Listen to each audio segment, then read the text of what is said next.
مفتی خالد الازہری کے اصلاحی بیانات اور وظائف کے لیے مفتی صاحب کا یوٹیوب چینل سبسکرائب کریں۔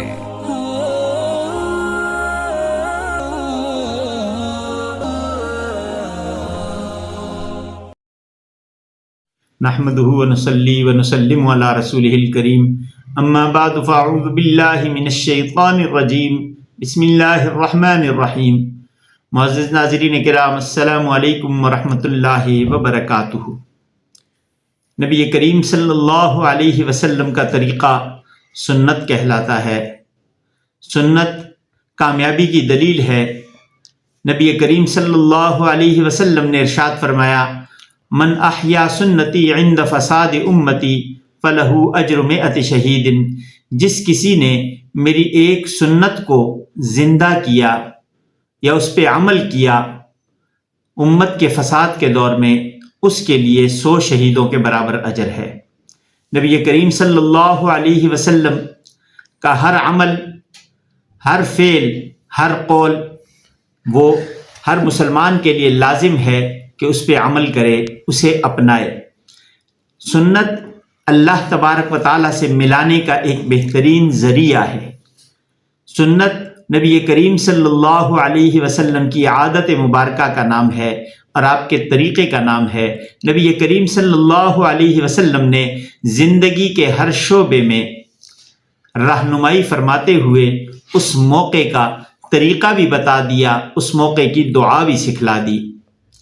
تو مسلمانوں کے لیے لازم ہے کہ نبی کریم صلی اللہ علیہ وسلم کے محبت کا جو دعویٰ کرتے ہیں، جو محبت کا دم بھرتے ہیں، وہ آپ صلی اللہ علیہ وسلم کی ہر سنت کو اپنائیں۔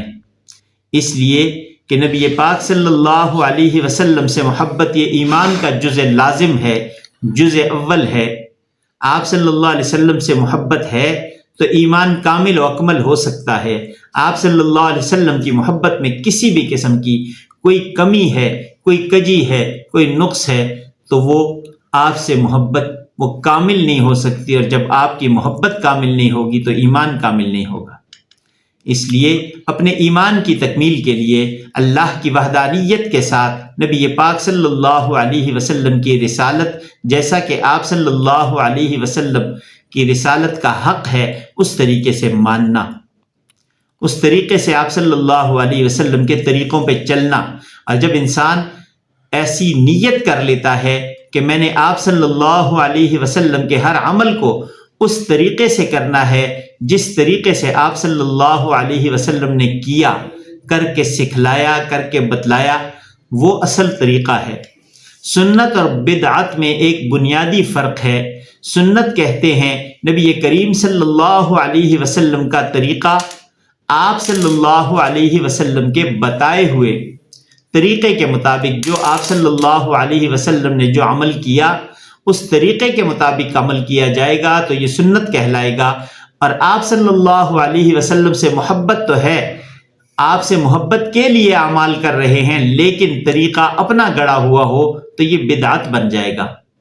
آپ صلی اللہ علیہ وسلم کے طریقے کو آپ کے بتلائے ہوئے طریقے سے کرنا یہ سنت ہے، اور آپ صلی اللہ علیہ وسلم کی محبت آپ کے بتلائے ہوئے نہیں بلکہ اپنے گڑے ہوئے طریقے سے کریں گے تو یہ بدعت بن جائے گی۔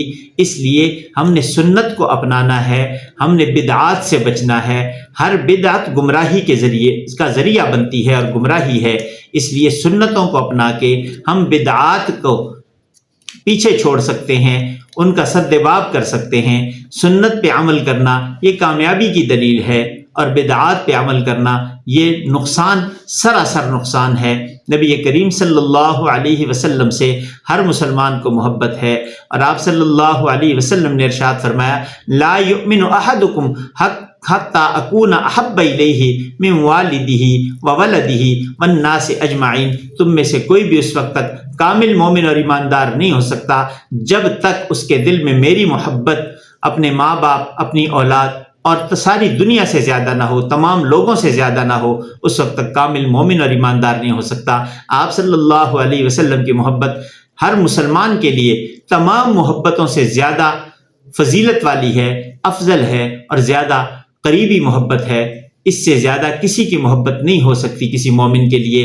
تو جب ہم آپ صلی اللہ علیہ وسلم سے محبت کرتے ہیں، ہمیں آپ کے طریقے کے مطابق چلنا ہے، آپ کے بتلائے ہوئے طریقے کے مطابق اس محبت کو ہم نے ڈھالنا ہے۔ جیسے صحابہ کرام نے نبی کریم صلی اللہ علیہ وسلم سے سیکھا۔ صحابہ کرام وہ ہستیاں ہیں کہ براہ راست نبی کریم صلی اللہ علیہ وسلم کے تربیت یافتہ ہیں۔ وہ سب سے پہلے لوگ ہیں جنہوں نے نبی پاک صلی اللہ علیہ وسلم کی زیارتیں بھی کی، آپ صلی اللہ علیہ وسلم کے ساتھ ان کا چلنا پھرنا اٹھنا بیٹھنا، ان سے سیکھنا۔ دین کی سب سے پہلی بنیاد نبی کریم صلی اللہ علیہ وسلم نے صحابہ کرام رضوان اللہ تعالی علیہ مجمعین کے ذریعے سے ڈالی تھی، اور صحابہ نے آپ کے طریقے کو دنیا کے کونے کونے تک پھیلا دیا۔ تو ہم نے نبی کریم صلی اللہ علیہ وسلم سے محبت کرنی ہے، اور یہ محبت ہم تک پہنچی ہے صحابہ کے ذریعے سے کہ کیسے محبت کرنی ہے۔ تو آپ کے طریقے کو اپنا کے ہم اس محبت کا حق ادا کر سکتے ہیں۔ زندگی باقی، ملاقات باقی۔ وآخر دعوانا ان الحمد للہ رب العالمین۔